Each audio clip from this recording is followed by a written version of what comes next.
কুরআনুল কারীমের মধ্যে ইসমে আজম যাকে বলা হয় সেটা হলো আয়াতুল কুরসি। সেটা কি? আয়াতুল কুরসি। হযরত আলী রাদিয়াল্লাহু তাআলা আনহু বলেন, কোনো ব্যক্তি যদি 5 ওয়াক্ত ফরজ নামাজ পড়ার পরে আয়াতুল কুরসি তেলাওয়াত পড়তে পারে, আল্লাহ তাআলা তাকে সমস্ত মুসিবত থেকে আল্লাহ তাআলা তাকে বাঁচায় দেবে। সুবহানাল্লাহ। আয়াতুল কুরসির এত ফজিলত, কেউ যদি তেলাওয়াত করতে পারে আল্লাহ তাআলা নিজেই তার জিম্মাদার হয়ে যায়, আল্লাহ নিজেই তার পাহারাদার হয়ে যায়। আল্লাহ তাআলা যদি কোনো ব্যক্তির পাহারাদার হয় তার কি কোনো চিন্তা আছে? কোনো চিন্তা নেই। আল্লাহর নবী একদিন তার সাহাবী হযরতে আবু হুরায়রা রাদিয়াল্লাহু তাআলা আনহুকে বাইতুল মাল পাহারা দেওয়ার দায়িত্ব দিলেন। খাদ্য শস্য গম বিভিন্ন জিনিস পাহারা দেওয়ার জন্য তাকে কি করলেন? দায়িত্ব দিলেন। হঠাৎ করে রাত্রেবেলায় যখন তিনি একা একা আছেন, এমন সময় এক ব্যক্তি আসলো। আসার পরে রাত্রেবেলায় গভীর রজনীতে উনি পাহারায় লিপ্ত আছেন। ওই ব্যক্তি আসলেন, আসার পরে ওখান থেকে কিছু খাদ্যশস্য হাত দিয়ে নিয়ে চলে যাচ্ছেন। আবু হুরায়রা তাকে ধরে ফেললেন। মাপ চেয়ে বলতেছেন, ভাই আমাকে ক্ষমা করে দেন, আমি খুব অভাবের মধ্যে আছি, আমাকে মাফ করে দেন। প্রথমবার তিনি ছেড়ে দিলেন। নবীজির কাছে সকালবেলা এসে ঘটনা বললেন। আল্লাহ নবীর সাহাবী হযরত আবু হুরায়রা রাদিয়াল্লাহু তাআলা আনহু নবীজির শানে পরের দিন সকালবেলা এসে জিজ্ঞাসা করলেন, ইয়া রাসূলুল্লাহ, ইয়া হাবিবাল্লাহ, ও নবী আমার, আমাকে আপনি রাত্রেবেলায় পাহারা দেওয়ার দায়িত্ব দিয়েছিলেন বাইতুল মাল। আমি রাত্রেবেলায় পাহারা দেওয়ার জন্য যখন দাঁড়িয়েছিলাম, হঠাৎ করে সকলে যখন চলে আসছে, আমি একা একা যখন পাহারা দিচ্ছি, এমন সময় একজন অচেনা ব্যক্তি এসে আমার কাছ থেকে আমার ওই পাহারা দেওয়ার ওই বাইতুল মাল থেকে কিছু সম্পদ, কিছু জিনিস হাতে করে চুরি করে নিয়ে চলে যাচ্ছিল। আমি যখন তাকে ধরে ফেললাম, আমার কাছে সে মাপ নিয়ে চলে গেল, আমি তাকে ছেড়ে দিলাম। নবীজি বললেন, আবু হুরায়রা, চিন্তা করো না, ওই ব্যক্তি আবার রাত্রেবেলায় আবার দ্বিতীয় দিন আবার আসবে।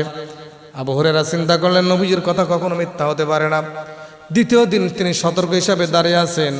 ঠিক ওই সময়, আগের দিন যেই সময় ওই অচেনা ব্যক্তি এসে খাদ্য শস্যের মধ্যে হাত প্রবেশ করিয়ে ওই খাদ্য শস্য টুপলার মধ্যে ঝোলার মধ্যে নিয়ে যখন চলে যাচ্ছে, এমন সময় আবু হুরায়রা তার হাত ধরে ফেললেন। প্রথমবার মাফ করে দিয়েছিলেন, এবার বলতেছেন, এবার তোমাকে ছাড়বো না। বলে, ভাই আমি অভাবের মধ্যে আছি, আমার ছেলে সন্তান না খেয়ে আছে, আমি পরিবার নিয়ে কষ্টের মধ্যে আছি, তুমি আজকের মতো আমাকে মাফ করে দাও। আবু হুরায়রার মনে দয়া হলো, তাকে আবার কি করলেন? ছেড়ে দিলেন। পরের দিন নবীজির দরবারে চলে গেলেন। ইয়া রাসূলুল্লাহ, ইয়া হাবিবাল্লাহ, নবী আমার, দ্বিতীয় দিন আপনি বলেছিলেন ওই ব্যক্তি আবার আসবে চুরি করার জন্য। আমি দ্বিতীয় দিন যখন রাত্রে দাঁড়িয়েছিলাম, আমি দেখলাম ওই ব্যক্তি আবার দ্বিতীয়বার আবার আসছে, আমি তাকে ধরে ফেলেছিলাম। তারপরে তুমি কি করলে? নবীজি বলছেন, তারপরে কি করলে? ধরার পরে আবু হুরায়রা বলেন, ইয়া রাসূলুল্লাহ, ইয়া হাবিবাল্লাহ, নবী আমার, ওই ব্যক্তি আমার কাছে অনুনয় বিনয় করলো, আমাকে মাফ করে দেন। মাফ চাওয়ার কারণে আমি তাকে ক্ষমা করে দিলাম, সে আবার চলে গেল। নবীজি বললেন, আবু হুরায়রা রে, ওই ব্যক্তি তৃতীয় দিন আবার আসবে। আবু হুরায়রা বারবার নবীজি যখন বলতেছে আবার আসবে আবার আসবে, উনি চিন্তা করলেন, নবীজি যেহেতু বলতে, সে অবশ্যই কি করবে? আবার আসবে। তৃতীয় দিন দাঁড়িয়ে আছেন, ওই ব্যক্তি আবার আসলো।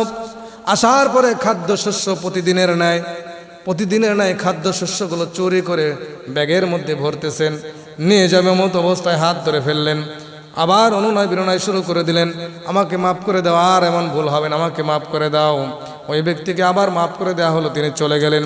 নবীজির দরবারে যখন আবার আসলেন, আসার পরে বলেন, ইয়া রাসূলুল্লাহ, তৃতীয় দিন ওই ব্যক্তি আবার আসছিল। নবীজি বললেন, আবু হুরায়রা, তুমি তাকে কেন বারবার ছেড়ে দাও?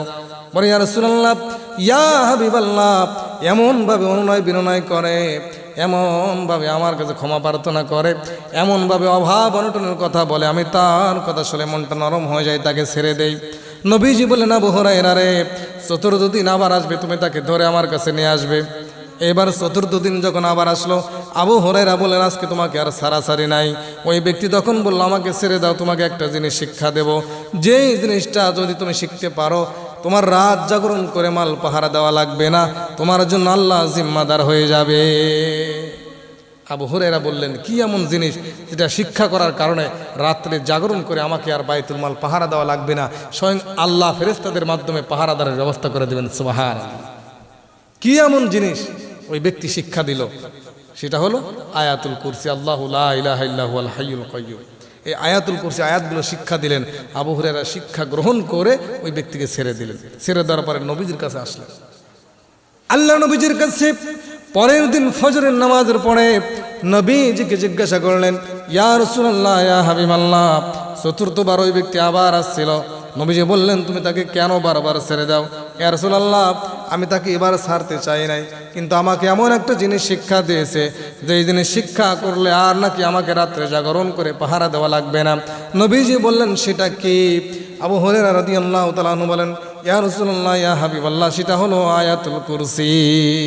সেটা কি? আয়াতুল কুরসি। আয়াতুল কুরসি আমাকে শিক্ষা দিয়ে গেছেন। নবীজি বললেন, আবু হুরায়রা, যে ব্যক্তি বারবার একদিন নয়, 2 দিন নয়, 3 দিন নয়, 4 দিন পর্যন্ত তোমার কাছে আসছিল চুরি করার জন্য, তুমি কি ওই ব্যক্তিকে চেনো? নবীজি বললেন, না ইয়া রাসূলুল্লাহ, আমি তাকে চিনি না। নবীজি বললেন, ওটা দুনিয়ার কোনো মানুষ নয়, ওটা হলো ইবলিস শয়তান। নাউজুবিল্লাহ বলেন, ওটা কে? ইবলিস শয়তান। তবে সে মানুষটা খারাপ, সে খারাপ হতে পারে, কিন্তু তোমাকে যে জিনিসটা শিক্ষা দিয়েছে আসলেই সেটা কি? ভালো। বিদায় লোকটা খারাপ, কিন্তু কাজটা কি করে গেছে? ভালো। বিদায় আমার কোনো সাহাবী যদি আয়াতুল কুরসি 5 ওয়াক্ত ফরজ নামাজের পরে তেলাওয়াত করতে পারে, হযরত আলী রাদিয়াল্লাহু তাআলা আনহু বলেন, আল্লাহ তাআলা তার জিম্মাদার হয়ে যাবে।